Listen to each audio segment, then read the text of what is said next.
What's up guys, Stout standing here again, and apologies about the changing kind of camera work and stuff for this video. It's just, it got a little bit later than I thought it was, so there was no light where I'm usually standing, which is where the camera is now, so I've basically just swapped stuff around. Usually the camera is dead where I'm standing, so you know, you just get to see a little bit of different stuff. My posters, don't know whether you can see the Che Guevara picture there, flags, you know, that kind of thing. Anyway, today I'm going through my airsoft gear, or a tactical gear episode. It's kind of become more gear than tactical gear because it's other accessories as well, which is one of the things I'm doing today, which is going to be sights on a airsoft gun. Now this is going to be a bit of a strange video for me because, you know, I got one of the products the other day but I haven't had a chance to use it because, as I said, my gun is all the way up in Scotland somewhere getting repaired, so I don't know how well it lines up with my rifle. I've tried it with a kind of crappy little M4 I've got, but I don't know, I'll give it a try and see how it goes. Now the first one we're going to go over is this one. This is the one I have had for a while and I've had a chance to go over it a few times, or use it a few times, sorry. And this is a ACOG replica. It's just a red dot, it's no magnification, and it works. It's pretty cool. I got it mainly for the looks, you know, because I think it looks cool. It's got your backup iron sights on the top here. You've got decent enough sized kind of sight on it. You've got two intensities of red and two intensities of green on there for if you're playing at night or something like that. I actually find the green quite nice to use because, I know for me, I can pick it up a bit better with my eyes. I don't know whether that's something weird or not. I don't know, I just find it a bit easier to see. Then you've got your adjustments, not like a regular scope by clicking these, but like most airsoft scopes, you actually unscrew that and do it with a screwdriver. Same for the top, these are just little caps really that go over them. So this scope itself came with two different mounts here. I'm guessing in case one of them broke, because they're both the exact same. And you've got spare of these kind of caps on the sides here, and spare of these caps here, just in case you lose any, they fall off, they snap, anything like that. Now, it's a good construction, it's fairly heavy, it's all metal, and it's got this nice kind of rubberized coating over the sides of it and the top, which, I don't know, I quite like, but at the same time I think it looks a bit strange compared to the rest of it. I don't know, it feels nice, but it's not really necessary. Now these sights here and here, they're not going to come off. They are actually metal attached to the sight, and with just the rubber over it again, so even if the rubber wears away, you've still got a good sight here. You've got, I don't know whether you'll be able to see it very well, or I can't really line it up with a camera, but you've got actually a painted on white dot here, which is starting to wear away for me, but it still lines up with the sights. The batteries for this scope just go in the back here. It's again just another screw, and it's basically those little watch batteries. I don't know what they're actually called really. Now this scope I did like, as I said, I got it for the looks of it, but then there's a couple of things I didn't like about it, and fair enough considering this scope was £12, so you know it wasn't going to be perfect. I just got it when I started because it looked pretty cool. My first complaint is that when I'm lining it up, it tends to drift slightly throughout the day as I'm moving around. The sight kind of drifts down and right, the actual dot, which is why I tend to use my backup sights as well. I've got a set of Magpul backup sights, just got one of them here, just these, you know, the flick up Magpul backup sights. Don't know why that's out, but you know, fair enough.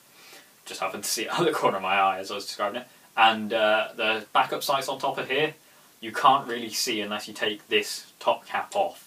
It actually obstructs most of the sight picture, which is a little bit awkward. Which is, you know, unfortunate for a scope, but then for a £12 scope, you know, it's decent quality. It's a good build, it's not going to break, and this is only for aesthetics really. With the wavering sight and the blocked up kind of backups, probably not your best if you're going for precision, no magnification or anything. I think it's 1:32, but pretty decent if you want just something that looks pretty cool, which is what all I wanted because, you know, it was when I very first started. Now the second sight I'm going to go on to, I can quite like filming here because I can lean over to the side and put it down on a little table I got here, is an Aimpoint replica. It says Aimpoint across here. It's the Comp M2 one here. I don't know whether you'll be able to pick up the writing on the side of it, but this is one. I've always liked the look of Aimpoint sights, and I actually got this second hand from a guy for 30 quid, I think it was, which was pretty decent because it's a... I don't know exactly what the magnification is. It's a some magnification scope. See if it says it here. ×2 magnification scope. There we go. I, for some reason, hadn't actually checked how much that was. So ×2 magnification Aimpoint, which I don't think is standard because I've never seen a magnified Aimpoint. It may well be, but I've just never seen one before. Unfortunately, it was missing the front lens cap. That seems to have just popped off, but I know I can get a new one that I can replace it with. It's got the back lens cap that just clicks off, and you can actually rotate these round so it flicks to whichever side you want. I just have it flicking to my down and right just because, I don't know, that's what I like, basically. It's got the same, attachment. It'll attach to any rail as the replica Trigicon one will. Done by the same thing, just a little screw on the side. None of them are QD mounts or anything like that. This one has, again, 2 intensities of red, 2 intensities of green, and you actually dial in the sight in the same way with the little lens cap on here and the little, not lens cap, sorry, the little cap here and the little cap here. You just unscrew them, and then again with a screwdriver you do it. You turn the sight on with this one at the back here, and the batteries just go in this little compartment here. And I don't know whether you can see, they're all linked by a little piece of rubber, so they're not going to drop around. They'll just kind of hang there and not drop onto the floor if you undo it when you're altering your scope. You can actually turn the entire scope round in its mount if you want to. You just undo these 6 little screws here, and you can actually spin it round. So I don't know if you want this on the other side, maybe something like that. Which is, I don't know, you might want to do that, but then you kind of hide all the Aimpoint stuff on the side. So I don't know, you might want to do that.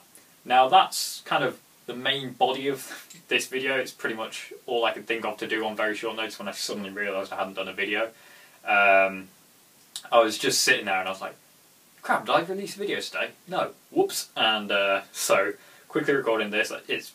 Unfortunately, it's probably not as good quality as I would have liked, but again, I do want to keep my schedule up and I don't want to drop behind on it.